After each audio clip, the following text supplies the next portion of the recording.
CS1113 Intro to Java, Lab 7.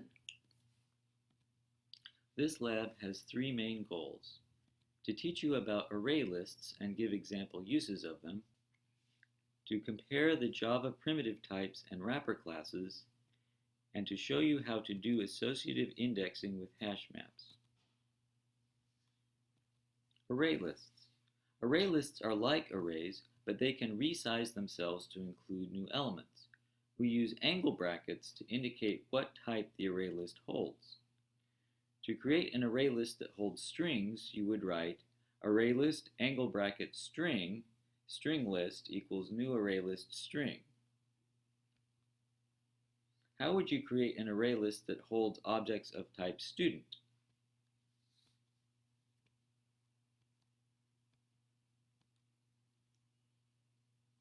Student declares the type of the object that the array list can hold, and student list names the list. At the end, we use parentheses because we are calling a constructor.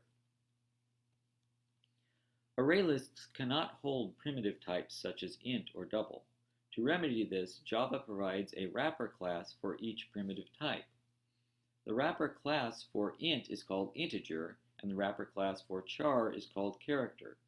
The wrappers for the other primitive types have the same names as the primitive, but start with capital letters.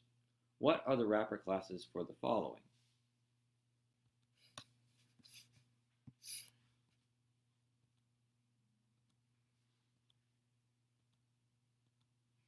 These wrapper classes have the same names as their primitives. Array list indexing. Instead of using square brackets, array lists use the methods add and get to add an element at the end of the list and to get an element at a particular index. The code below adds the string hello to the array list mylist and gets the beginning element of the list and puts it in a variable called s. You can also get the size by using the size method. Thus you can write int size equals mylist.size. How would you use the size method to get the last element in mylist and put it in s?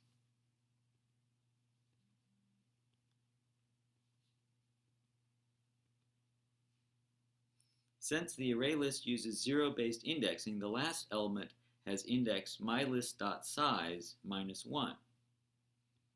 You can use the standard or enhanced for loops to iterate through the elements of an array list using the size method in place of the length variable.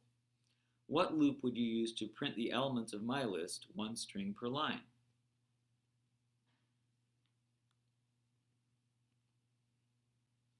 Using the standard loop, you iterate from 0 to mylist.size -1, or you can use the enhanced for loop.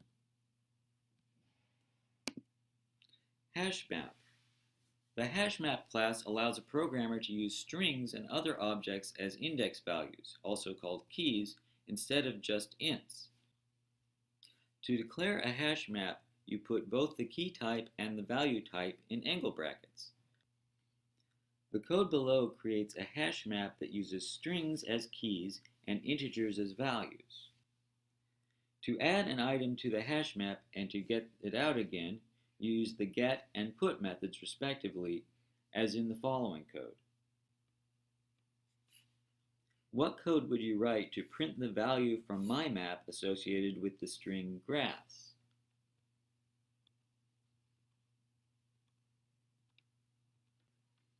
MyMap.get gets the value out of the hash map.